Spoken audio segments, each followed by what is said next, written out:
Vamos a presentar su palabra en oración para que Él pueda usar su palabra para hablarnos a cada uno de nosotros conforme a nuestra necesidad. Señor, quiero darte las gracias por el privilegio que me das un día más de poder presentar tu palabra. Gracias por haberme escogido como canal para traer bendición a tu pueblo.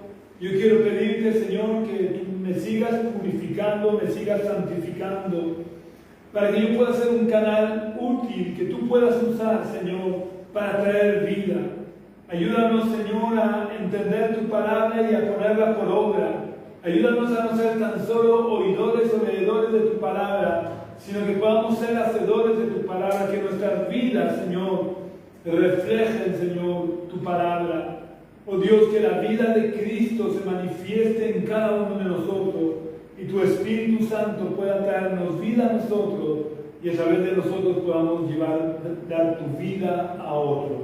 En el nombre de Jesús. Amén. El mensaje de hoy lo he titulado Haz guerra. Así que tengo que empezar haciendo una pequeña aclaración, porque aunque la mayoría de los cristianos sabéis a lo que me refiero cuando digo haz guerra, quizás pueda estar escuchando el mensaje o alguien pueda leer el título y lo pueda poner, que no tenga claro los conceptos y las enseñanzas cristianas y se pueda malinterpretar el título del mensaje. Por eso hoy vamos a empezar leyendo un versículo que le escribió el apóstol Pablo a los cristianos de la ciudad de Éfeso, para que todo el que me escuche tenga meridianamente claro y quede firmemente establecido que los cristianos, a diferencia de otras religiones, no promovemos ningún tipo de guerra santa contra las personas. A lo mejor alguien podría decirme, sí, en el pasado, en la Edad Media, las cruzadas, y a eso cuando me dicen eso yo siempre respondo, es que ellos no eran realmente cristianos. Si hubieran sido realmente cristianos, no hubieran tratado de imponer por la fuerza de las armas la fe. Aparte que habían otros intereses políticos para evitar que los imperios otomano y en general otros imperios árabes conquistaran Europa. Y se quiso dar el nombre de Guerra Santa. Pero un cristiano verdadero, una persona que haya nacido de nuevo, una persona que tenga el amor de Cristo en su corazón, no promovemos jamás la Guerra Santa.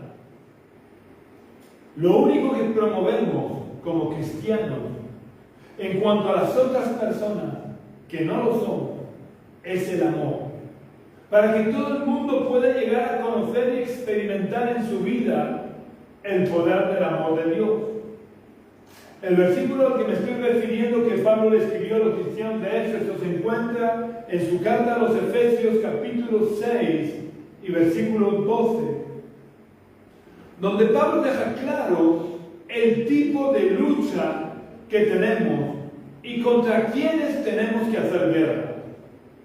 En este versículo Pablo les enseñó a los cristianos de Éfeso porque no tenemos lucha contra sangre y carne, sino contra principados, contra potestades, contra los gobernadores de las tinieblas de este mundo, contra huestes espirituales de maldad en las regiones celestes. En este versículo Pablo empieza diciendo porque no tenemos lucha contra sangre y carne, dejando claro que nuestra guerra no es contra las personas. Nunca los cristianos podemos hacer guerra contra las personas. Por eso nunca los verdaderos cristianos van a tratar de imponer sus creencias por la fuerza a nadie, a diferencia de otras religiones que obligan a convertirse.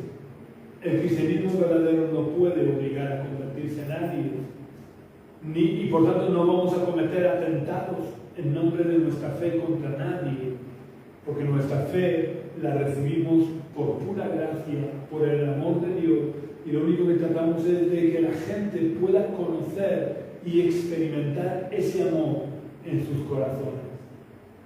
De hecho, si estudiamos un poco las noticias que no se suelen decir, sabéis que todos los días, a todas horas, estamos oyendo de no sé qué, del genocidio palestino, pero nadie habla del genocidio, y eso sí que es un auténtico genocidio que se está produciendo en Nigeria, en la República del Congo, en muchos países africanos. El auténtico genocidio que se está cometiendo contra los cristianos, que en lo que llevamos de año van más de 100.000 cristianos asesinados. Pero esto nadie lo saca del mundo, porque los que morimos son los cristianos. Pero nosotros nunca matamos a nadie en nombre de la fe. Porque aunque la oposición y la guerra en contra nuestra provenga físicamente de las personas, porque los que están matando cristianos no son demonios, son personas físicas. Pero aunque la guerra en contra nuestra provenga de personas físicas, nuestra guerra real nunca es contra las personas, sino contra los seres espirituales de maldad, los demonios, los principados, las potestades, que manipulan y usan a esas personas como marionetas.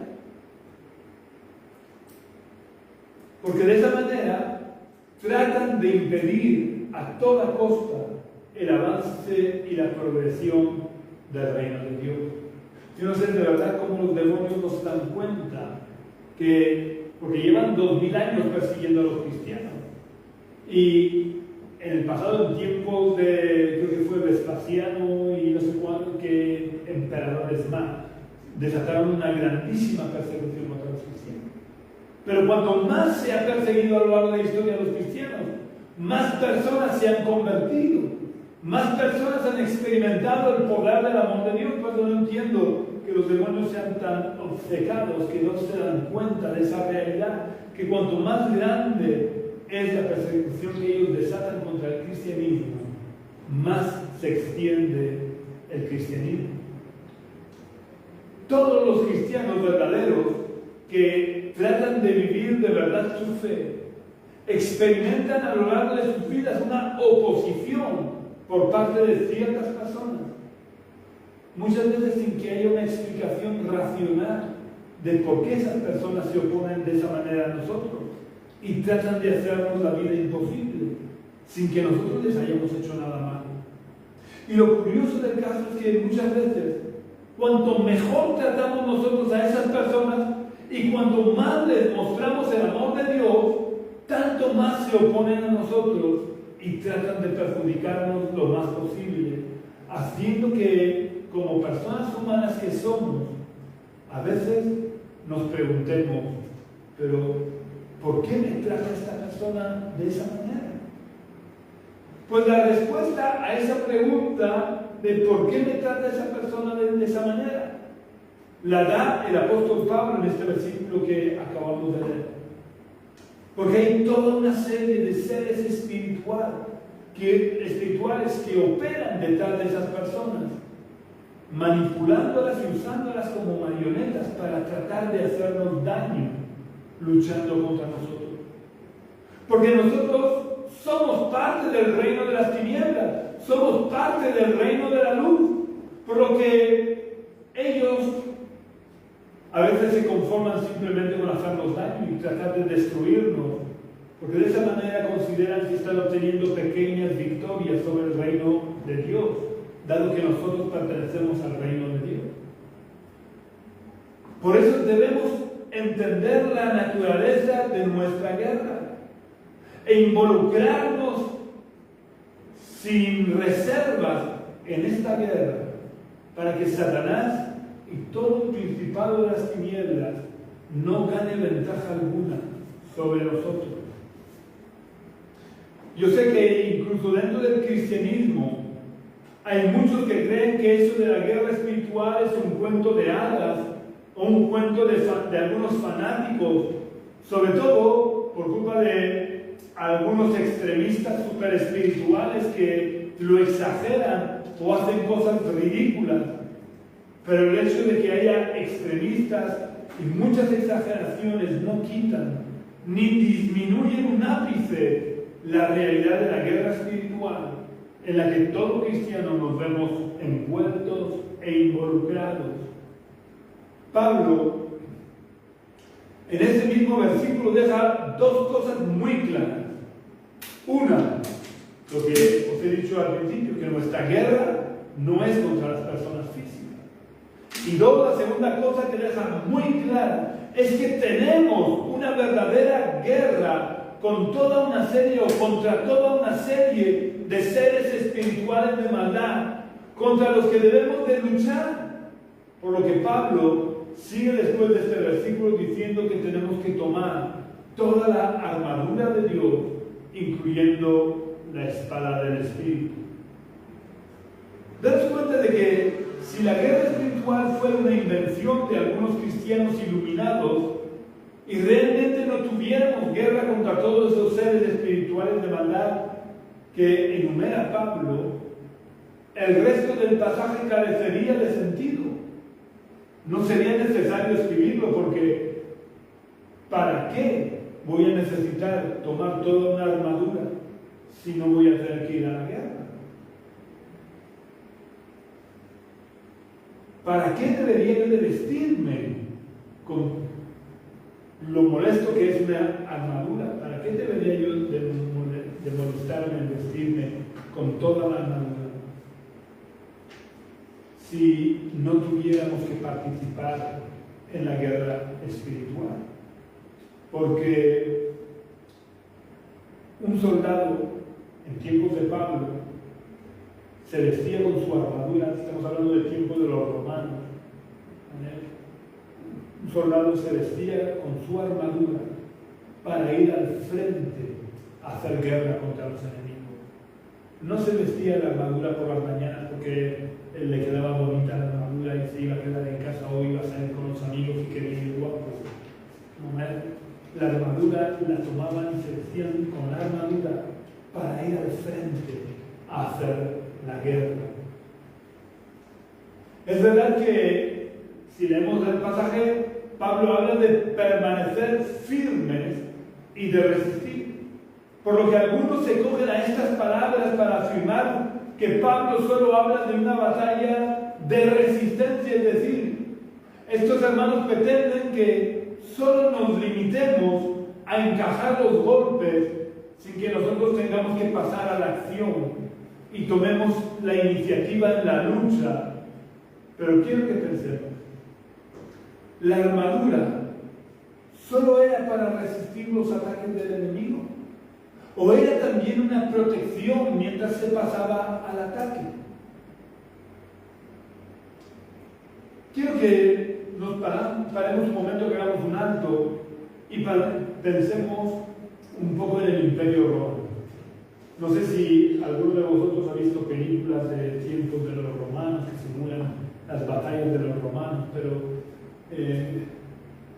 quiero que pensemos en los soldados romanos, porque era de los soldados que Pablo hablaba cuando dice tomar toda la armadura.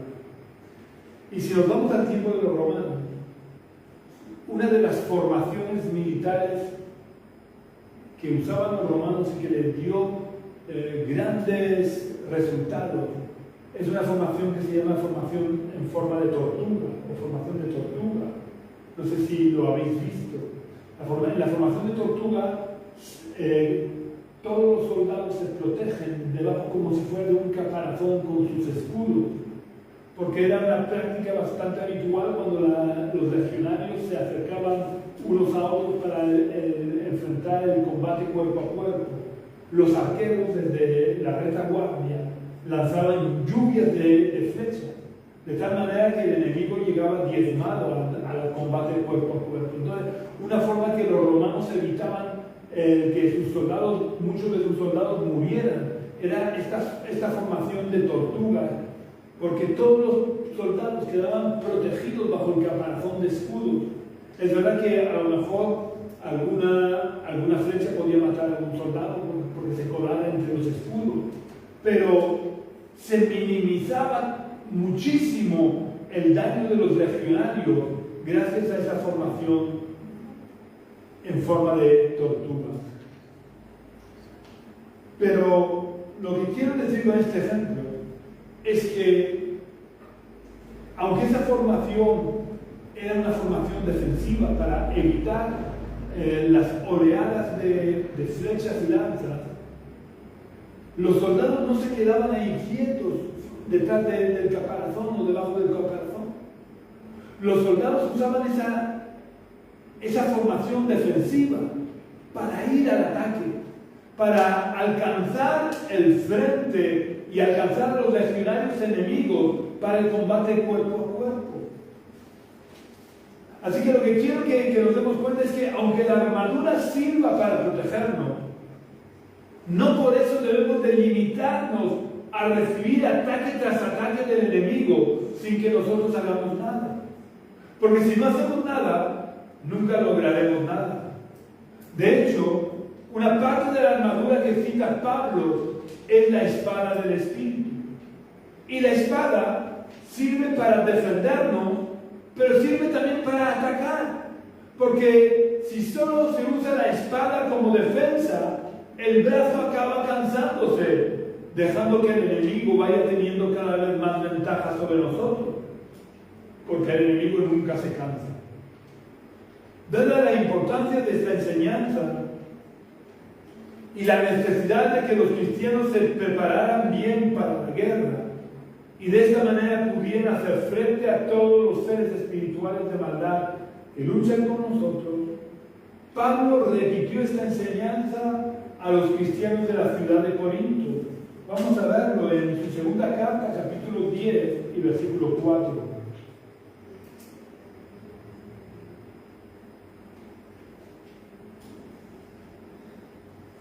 Segunda de Corintios, capítulo 10, versículo 4, el apóstol Pablo dice: porque las armas de nuestra milicia no son carnales, sino poderosas en Dios para la destrucción de fortalezas.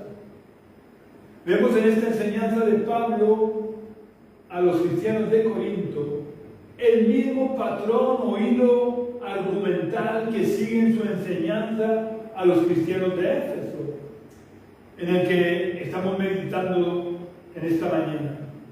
Porque lo primero que hace Pablo es dejarle claro a los cristianos de Corinto, al igual que a los cristianos de Éfeso, que nuestra lucha no es contra las personas físicas, ya que lo primero que les dice a los cristianos de Corinto es que las armas de nuestra milicia no son carnales.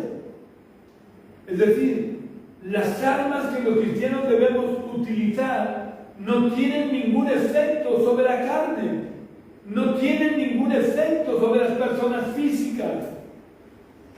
Las armas que los cristianos usamos tienen efecto sobre las entidades espirituales que se oponen a nosotros y que tratan de destruirnos física, emocional y espiritualmente. En este pasaje Pablo no detalla cuáles son esas entidades espirituales que nos hacen guerra, como describe en su carta a los cristianos de Éfeso. Pero lo que sí está claro es que si nuestras armas no son carnales y por lo tanto no sirven en ninguna guerra en el mundo físico, no debemos de usar ninguna arma contra las personas. No debemos de luchar contra las personas. Porque nuestras armas solo sirven y se deben de usar para hacer guerra espiritual contra el principado de las tinieblas, a fin de que el reino de Dios pueda avanzar e ir estableciéndose en cada lugar de nuestro planeta. Por eso el Señor Jesús dijo que cuando el Evangelio del Reino fuera anunciado hasta lo último de la tierra, entonces vendría el fin. Es decir, es obligación del cristiano hacer guerra para extender el Evangelio de la gloria de Cristo. Después de dejarles claro también a los cristianos de Corinto que nuestra guerra o nuestra lucha no es contra las personas, Pablo dice que nuestras armas son poderosas en Dios para la destrucción de fortalezas. ¿A qué se está refiriendo Pablo si nuestra guerra no es contra las personas físicas? ¿De qué naturaleza son esas fortalezas? Pues está claro que si las fortalezas no son físicas, es porque son espirituales. De hecho, si seguimos leyendo, Pablo explica que estas fortalezas son argumentos y son altivez que se levanta contra el conocimiento de Dios. Por lo que Pablo recomienda que llevemos todos nuestros pensamientos a la obediencia a Cristo. Porque cuando nosotros permitimos que anide en nuestra mente un pensamiento contrario a la voluntad de Dios, con el tiempo se va levantando una altivez en nuestro interior en contra de Dios, aunque no nos demos cuenta, aunque no lo parezcamos, aunque podemos ser una persona aparentemente muy humilde. Pero cuando nosotros estamos aceptando como bueno un argumento que va en contra de la voluntad de Dios, lo que estamos haciendo es rebelándonos contra Dios. Estamos diciéndole a Dios: lo que tú dices en tu palabra no vale, lo que vale es lo que yo siento, o lo que yo quiero, lo que yo deseo. Y por eso el apóstol Pablo acaba diciendo que debemos de llevar nuestros pensamientos cautivos a la obediencia a Cristo, para no permitir esos argumentos y esa altivez que no son materiales. Los pensamientos no son materiales, la altivez no es material. Son fortalezas espirituales, controladas por Satanás y por todo el principado de las tinieblas. Porque esos argumentos y esa altivez se oponen al reino de Dios e intentan impedir que las personas puedan llegar al conocimiento pleno de Dios. Por eso nuestra guerra o nuestra lucha es espiritual, porque todo lo que se opone a Dios está bajo el control del principado de las tinieblas, que es espiritual. También quiero hacer notar que Pablo habla de la destrucción de fortalezas, por lo que quiero resaltar que para la destrucción de una fortaleza tenemos que tomar parte activa en la guerra o lucha que nos enfrenta al principado de las tinieblas. No basta con tener una posición pasiva o defensiva, porque una fortaleza no se destruye por sí sola. Para destruir una fortaleza tenemos que atacar la fortaleza.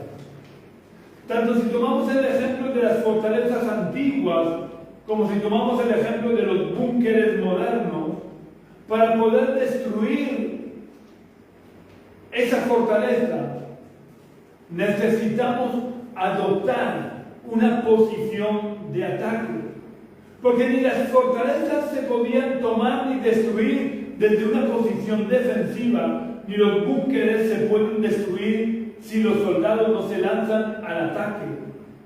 Por lo que cuando Pablo dice que nuestras armas son poderosas en Dios para la destrucción de fortalezas, es porque tenemos que tomar parte activa e ir al ataque para poder destruir las fortalezas que el enemigo logra edificar en la sociedad e incluso en algunos cristianos.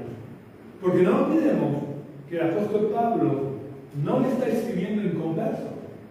El apóstol Pablo le está escribiendo a los cristianos de la ciudad de Corinto. Es verdad que al ser una guerra espiritual no la podemos ver con nuestros ojos, y por tanto no la podemos hacer de cualquier manera. Y debemos ir con cuidado de no montar un circo o un espectáculo, porque no hay nada que le agrade más a Satanás que ser protagonista. De verdad que me duele cuando miro un poco Facebook o alguna red social y veo algunos espectáculos lamentables. Si hay una manifestación diabólica, no hay que estar grabándola y emitiéndola por internet, porque eso la gente no lo puede entender, y lo único que hace es servir de escándalo y de barrera para las personas. Las liberaciones no se deben de hacer en público, se deben de hacer de manera personal, privada, donde Satanás no tenga ningún protagonismo, donde no se le dé ningún bombo a lo que hace Satanás en las personas.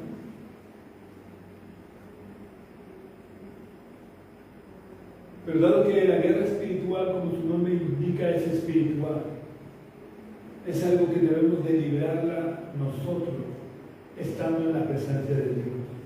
Cuando estamos en el secreto de Dios, escuchando sus palabras y siendo obedientes a su voz. Simplemente con que oigamos la voz de Dios y la obedezcamos, ya estamos haciendo guerra contra el principado de las tinieblas. Porque el principado de las tinieblas se va a oponer siempre a la obediencia a Dios. Teniendo en cuenta que lo que ocurrió físicamente en el Antiguo Testamento debe de servirnos como enseñanzas espirituales para nosotros. Si tomamos el ejemplo de la conquista de la tierra prometida, nos daremos cuenta de que cada vez que Josué buscó a Dios y obedeció a Dios, venció a sus enemigos. Pero cada vez que siguió sus propias estrategias, fue derrotado por los enemigos. No debemos olvidar nunca que nosotros no somos realmente conscientes del mundo espiritual. Nosotros somos conscientes del mundo físico, porque lo podemos ver, porque lo podemos tocar, lo podemos palpar, lo podemos sentir. Pero el mundo espiritual solamente tenemos conciencia muy parcial de él. Por lo que nosotros mismos nada podemos hacer contra el mundo espiritual de maldad. Nosotros por nosotros mismos nada podemos hacer en contra del principado de las tinieblas. Para la guerra o la lucha espiritual tenemos una absoluta dependencia de Dios. Por eso es fundamental que aprendamos a buscar a Dios en todo tiempo y en toda circunstancia para obedecerlo. Porque nuestra victoria y nuestra protección provienen de Dios. Es un error cuando nosotros pretendemos tomar la iniciativa en la guerra espiritual sin haber escuchado a Dios. Porque Dios es el único que puede revelarnos la estrategia a seguir. Y solo si seguimos su estrategia, Él nos dará la victoria. Pero para escuchar a Dios, tenemos que entrar en su secreto, con el firme propósito de obedecerlo. Aunque nos pida algo que nos incomode, o que no nos guste, o que pensemos que no estamos capacitados. Porque Dios no busca personas capacitadas. Él capacita a las personas que están dispuestos o dispuestas a obedecerlo. Vamos a leer ahora un versículo que le escribió el apóstol Pablo a su querido hijo en la fe, Timoteo, cuando él ya sabía que le quedaba poco tiempo de vida. Él estaba esperando la ejecución de la sentencia de muerte que Nerón había dictado sobre él.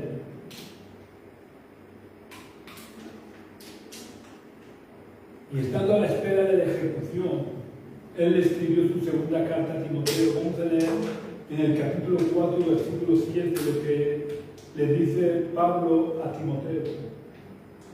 Pablo le dice: he peleado la buena batalla, he acabado la carrera, he guardado la fe. Pablo dice: he peleado la buena batalla. No dice: he resistido.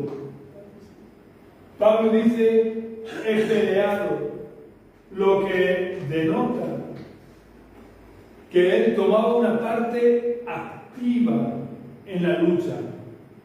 De hecho, Pablo no se quedó quieto esperando los ataques del enemigo. Pablo iba de ciudad en ciudad predicando el evangelio, sanando enfermos y liberando endemoniados, por lo que su vida es un claro ejemplo de que el cristiano debe de estar involucrado activamente en la guerra o en la lucha espiritual para ir salvando a las personas y extendiendo el reino de Dios en la tierra. Pero Pablo no se limita a decir: he peleado la buena batalla, sino que añade: he acabado la carrera. Así que yo quiero que nos preguntemos, ¿es posible acabar una carrera si nos quedamos en la salida resistiendo? Es evidente que no. Si quiero acabar la carrera, tengo que tomar la salida. Tengo que correr con todas mis fuerzas, porque no podemos correr de cualquier manera. El apóstol Pablo le dice a los cristianos de Corinto, en el capítulo 9 de su primera carta, que deben de correr para ganar. Así que, si quiero obedecer a las enseñanzas de Pablo, tengo que lanzarme a la carrera con todas mis fuerzas y luchar por ser el primero. No basta con haber escuchado el pistoletazo de salida. Tengo que correr con todas mis fuerzas para obtener el premio. Así que todo este versículo que Pablo le escribe a Timoteo nos está animando a que participemos activamente en la guerra o en la lucha espiritual para que obtengamos la victoria y Dios nos dé el premio del supremo llamamiento que es en Cristo Jesús. Lo último que vamos a ver es lo que Cristo les dice a las 7 iglesias de Asia al final de las cartas que Jesús le dicta al apóstol Juan en Apocalipsis capítulos 2 y 3. Pero como ejemplo, porque al final de las 7 cartas dice más o menos lo mismo, como ejemplo vamos a ver solamente lo que le dice a las 2 primeras cartas, que se encuentra en Apocalipsis capítulo 2, el versículo 7 y el versículo 11. Esto es el final de las 2 primeras cartas, pero al final de las 7 cartas dice más o menos lo mismo. El versículo 7 dice: el que tiene oídos, oiga lo que el Espíritu dice a las iglesias. Al vencedor le daré a comer del árbol de la vida que está en medio del paraíso de Dios. Y saltamos al versículo 11, que dice: el que tiene oídos, oiga lo que el Espíritu dice a las iglesias. El vencedor no sufrirá daño de la segunda muerte. Lo que quiero resaltar es que al final de todas las cartas que Jesús dicta a Juan para las 7 iglesias, Jesús les dice: al vencedor. La palabra que han traducido como vencedor también se podría traducir como conquistador, que muestra mejor la idea de que para obtener la victoria hemos tenido que hacer algo. Hemos tenido que tomar parte activa en la guerra, porque no se conquista nada si permanecemos solo en una actitud defensiva. Para conquistar, tenemos que lanzarnos al ataque. Y si el Señor Jesús dice al vencedor, quiere decir que en esas iglesias había gente que no iba a vencer. Si no, no hacía falta que les especificara el vencedor. Todos los miembros de la iglesia obtendrían el premio. Pero Jesús especifica al vencedor. Esto debería sacudirnos un poco. Nosotros queremos ser de esos vencedores, de esos conquistadores, de estos cristianos que se han involucrado de verdad en la guerra espiritual para deshacer las obras perversas de las tinieblas. O simplemente estamos dejándonos llevar. Incluso los israelitas que habían recibido de Dios de forma clara e indubitable la promesa de que Dios les daba la tierra prometida. Aun a pesar de que Dios les daba la tierra prometida, ellos tuvieron que tomar las armas y lanzarse al ataque. Tuvieron que lanzarse a conquistar la tierra. Si ellos hubieran adoptado solo una posición defensiva y muy espiritual, de ponerse a cantar y a orar y dar las gracias a Dios por la tierra prometida, nunca hubieran conquistado la tierra prometida. Pero quiero recordar y resaltar que ellos obtuvieron las victorias siempre y cuando luchaban conforme a la estrategia de Dios, en obediencia a Dios. Por muy absurdas que parecieran las estrategias de Dios. De la misma manera, si nosotros queremos vencer, si queremos conquistar y extender el reino de Dios, Nosotros tenemos que permanecer en obediencia a Dios. Y para poder permanecer en obediencia a Dios, tenemos que conocer la voluntad y los planes de Dios. Y para conocerlos necesitamos entrar cada día en el secreto de Dios. Necesitamos vivir en la presencia de Dios. No quiere decir que Dios quiere que tomemos parte activa en la guerra espiritual. Pero quiere que nos preparemos para la batalla. Y no hay mejor preparación que vivir en la presencia de Dios, obedeciendo a Dios. Porque de esa manera Dios peleará nuestras batallas y nos dará la victoria. Pero nosotros tenemos que vestirnos con toda la armadura y tomar la espada del Espíritu y pelear bajo las órdenes de Dios. Por eso quiero terminar diciéndote: haz guerra, pelea la buena batalla de la fe, pero no lo hagas a lo loco. Hazlo permaneciendo en la presencia de Dios y viviendo bajo las alas del Altísimo, porque sólo así llegarás a la meta, sólo así obtendrás el premio, sólo así serás considerado uno de los vencedores que entrarán en el reino de los cielos. Pero el primer paso que tienes que dar para ser un vencedor es entregarle de verdad tu corazón y tu voluntad a Jesús. Por eso, si quieres llegar a la meta y obtener el premio, te invito a que cierres por unos momentos tus ojos y repitas la oración que voy a hacer. Vamos a orar al Señor. Señor, quiero darte las gracias por tu palabra. Gracias, Señor, porque tú peleas nuestras batallas. Gracias porque tú nos das las victorias. Pero, Señor, yo quiero experimentar esa victoria en mi vida. Por eso yo te abro las puertas de mi corazón. Te invito a que entres en mi corazón. Te pido que tú perdones todos mis pecados, que me limpies de toda maldad, que me purifiques. Oh Dios, yo acepto el sacrificio que Jesús hizo en la cruz por mis pecados, Señor. Y te pido, Señor, que desde hoy para siempre tú me ayudes a vivir en tu presencia y me enseñes a pelear la buena batalla de la fe, para que al final de mis días pueda ser considerado uno de los vencedores, porque haya podido pelear la buena batalla de la fe y haya podido guardar la fe hasta el final. En el nombre de Jesús. Amén. Si has hecho la oración, quiero invitarte a que no dejes de buscar una iglesia donde se predique de verdad el Evangelio y no tradiciones humanas. Y te unas a ellos, porque todos somos miembros de una sola iglesia. Aunque nos reunamos en diferentes lugares, somos miembros de una iglesia y tenemos que estar unidos al cuerpo, a ese cuerpo que es la iglesia. Porque los miembros aislados acaban muriendo, todo miembro amputado acaba muriendo y pudriéndose.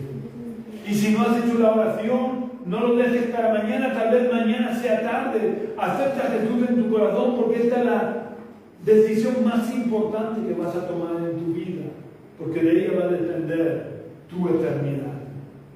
También muy importante, quiero pedirte que compartas en las redes sociales el culto de hoy, para que el Evangelio se pueda ir extendiendo cada vez más.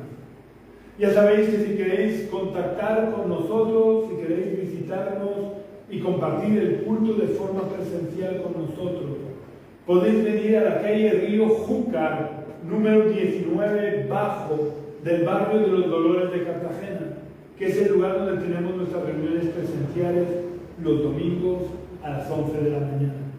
Si queréis visitarnos, seréis muy bienvenidos, aunque el domingo próximo, por motivos personales, no podremos tener culto presencial aquí, por lo que en esta página Facebook por el que nos está siguiendo pondré el enlace del culto del Puerto Sagunto. Si desean visitarnos y compartir con nosotros un culto presencial, si Dios quiere, el domingo siguiente, que será el domingo 5 de octubre, tendremos nuestro culto presencial en este lugar. Si vienes, serás muy bienvenido. Que Dios te bendiga grandemente. También puedes contactar conmigo a través del teléfono que figura en esta página de Facebook. o puedes visitar nuestra web que es iglesiagenesis.gindofree.com. Iglesia Génesis se escribe tal cual suena, .gindofree, JINDOFREE.com. Un abrazo muy fuerte, que Dios te bendiga, te guarde hasta el domingo 5 de octubre si Dios quiere.